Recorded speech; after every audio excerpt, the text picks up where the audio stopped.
বন্ধুরা, গাঠি দিয়ে তেলাপিয়া মাছ রান্না একদম ডান। অল্প তেল দিয়ে ভেজে নিয়ে মাছটা খুব সুন্দর করে মশলা আর সবজি একসাথে কষিয়ে রান্না করে নিলাম। কিভাবে রান্না করলাম সেটাই আপনারা পুরাটা জুড়ে থাকলে বুঝতে পারবেন। এভাবে কিন্তু রান্না করলে আমাদের গ্যাস সাশ্রয় হয় এবং তেল কম দিলে আমাদের শরীরের জন্য ভালো। তাই অল্প তেল মশলা দিয়ে কিভাবে রান্না করে নিলাম সেটাই আপনাদের সাথে শেয়ার করলাম। আশা করছি আজকের রেসিপিটা ভীষণ ভালো লাগবে। ভালো লাগলে অবশ্যই একটা লাইক দিয়ে ভিডিওটি কন্টিনিউ করবেন।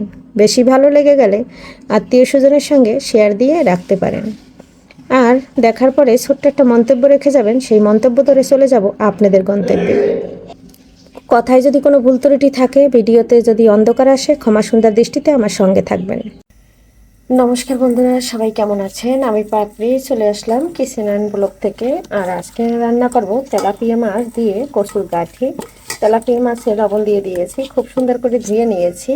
আর এদিকে গাঠিটাও খুব সুন্দর করে কেটে নিয়েছি।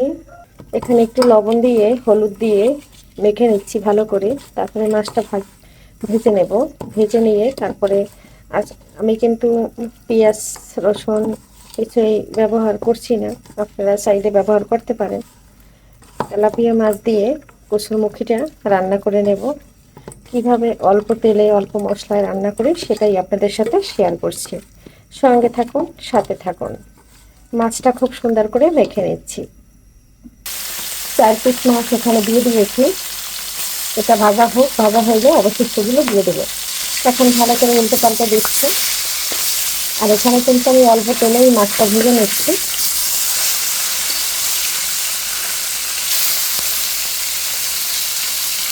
মাছটা ভালো করে ভেজে নিতে হবে। মাছটা ভাজা হয়ে গেছে, এখন আমি তুলে নিচ্ছি। অবশিষ্ট মাছগুলো ভেজে নেব। এদিকে অফ ক্যামেরায় আমি একটু মশলা তৈরি করে নিচ্ছি হলুদ লবণ মরিচ দিয়ে। এখানে একটু গরম পানিতে ভিজিয়ে নিলাম, এতে করে মশলাটা খুব সুন্দর করে হবে। আর একটু কাঁচামরিচ বাটা নিয়েছি, এই যে কাঁচামরিচ বাটা, এই যে উল্টে পাল্টে মাছগুলো সব ভেজে নিলাম, এখন তুলে নিচ্ছি। আর এই তেলের ভিতরেই কিন্তু আমি ফোড়ন দিয়ে দেবো। ফোড়ন দিয়ে এই অল্প তেলের ভিতরেই খুব সুন্দর করে রান্না করে নিচ্ছি। আর কত কম তেল দিয়ে কিন্তু মাছ ভেজে নিলাম এবং এটা ভিতরে ফোড়ন দিয়ে রান্না করে নিচ্ছি। দেখতে থাকুন, সঙ্গে থাকুন। প্রতিদিনের খাবার দাবার আপনাদের সাথে শেয়ার করি। প্রতিদিন যে খাবারটা বাসায় রান্না করা হয় সেটাই কিন্তু আমি শেয়ার করি। এখানে দিয়ে দিলাম জিরা, দারচিনি, কালো জিরা, আর দিলাম রাঁধুনি, একটা তেজপাতা। নেড়ে চেড়ে এখন আমি যে জলে মশলাটা দিয়ে রেখেছি সেটা দিয়ে দেবো। কাঁচামরিচ বাটা, হলুদ লবণ মরিচ সব কিছু একসাথে দিয়ে দিচ্ছি। মশলাটা ভালো করে এখন একটু কষিয়ে নেব। তারপরে এর ভিতরে গাঠি কষিটা কষিয়ে নেব। একসাথে গাঠি কষে দিয়ে আর মশলা দিয়ে কষিয়ে নিলে খুব দ্রুত আমার কষানো হয়ে যাবে আর গ্যাসটাও সাশ্রয় হবে। এখন এখানে আমি মশলাটা দিয়ে এখন একটু ঢাকনা দিয়ে ঢেকে দিই। বন্ধুরা, এই যে ঢাকনা দিয়ে ঢেকে দিয়েছি আর ফুটে উঠেছে, যেহেতু গরম জলে আমি মশলাটা গুলিয়ে নিয়েছি। বন্ধুরা, ঢাকনাটা সরিয়ে নিলাম। আর এদিকে দেখুন তেলটা কিন্তু ছেড়ে দিয়েছে আর মশলাটাও আমার একবারে কষানো হয়ে গেছে। এতে কিন্তু আমাদের করে গ্যাস অনেক সাশ্রয় হয়। কালকের একটা গ্যাস এনেছি 1900 টাকা দিয়ে। গ্যাসের যে কি পরিমাণ দাম বাড়াচ্ছে কি বলবো। যে কারেন্ট দিলেই তো প্রতি মাসে 500 600 আসতেছে, এই মাসে আইছে 2100। এই অবস্থা। খুব সুন্দর করে কিন্তু আমি একদম কষিয়ে নিলাম। এখন এখানে আমি গরম জল দিয়ে দেবো। আর আমার এই যে কচুর মুখিটা একবার সিদ্ধ হয়ে গেছে, এই পর্যায়ে গরম জলটা দিয়ে দিচ্ছি। যেহেতু মুখিটা সিদ্ধ হয়ে গেছে তার জন্য বেশি জল লাগবে না, অবশ্যই চেষ্টা করবেন গরম জল দেওয়ার। এখন একটু নেড়ে চেড়ে মিশিয়ে দিচ্ছি। আর অফ ক্যামেরায় কিন্তু আমি লবণ দিয়ে দিয়েছি। এখন লবণটা কেমন হয়েছে দেখতে হবে, আর একটু লাগলে দিয়ে দেব। লবণটা আর একটু লাগবে তাই দিয়ে দিচ্ছি। 5 মিনিটের মতো জাল করে নিয়েছি। এখন আমি এই যে মাছগুলো দিয়ে দিচ্ছি। মাছগুলো দিয়ে আরও 5 মিনিট রান্না করে নেব। আর গাঠির থেকে মাছটা কিন্তু বেশি, অল্প একটু কচুরমুখী ছিল সেটাই দিয়ে দিয়েছি।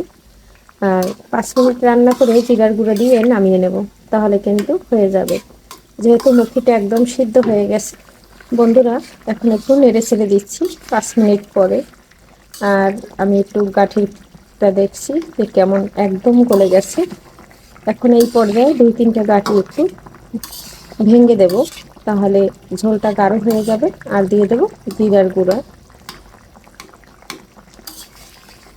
আর খুব অল্প সময়ের ভিতর কিন্তু রান্নাটা হয়ে গেল। এই দেখুন, এখন জিরার গুঁড়োটা দিয়ে দিচ্ছি। জিরার গুঁড়োটা দিয়ে আমি 1 মিনিট রান্না করে নামিয়ে নেব। জিরার গুঁড়োটা কিন্তু অবশ্যই দিবেন। একদম নেড়ে চেড়ে একটু মিশিয়ে দিচ্ছি। 1 মিনিট পরে নামিয়ে নিলেই হয়ে যাবে আমার রান্না। বন্ধুরা 1 মিনিট পরে এই যে চলে আসলাম। এখন আমি খুব সুন্দর করে নেড়ে চেড়ে নামিয়ে নিচ্ছি। এতে করে মশলাটা খুব সুন্দর করে, জিরার গুঁড়োটা খুব সুন্দর করে আর কি মাছ এবং সবজির মধ্যে ঢুকে গেছে। এখন নামিয়ে নেব। বন্ধুরা এই যে একদম নামিয়ে নিয়েছি, তবে অফ ক্যামেরায় নামিয়ে নিয়েছি বন্ধুরা। তার কারণ অফ ক্যামেরায় কেন নামাইছি, যেহেতু এক হাত থেকে মোবাইলটা ধরতে হয়, ভিডিও করতে হয়। বন্ধুরা আজকের মতো বিদায় নিচ্ছি। সবাই ভালো থাকবেন, সুস্থ থাকবেন। আবারও দেখা হবে নতুন কোনো রেসিপিতে। এ পর্যন্ত সবাইকে বাই বাই, টাটা।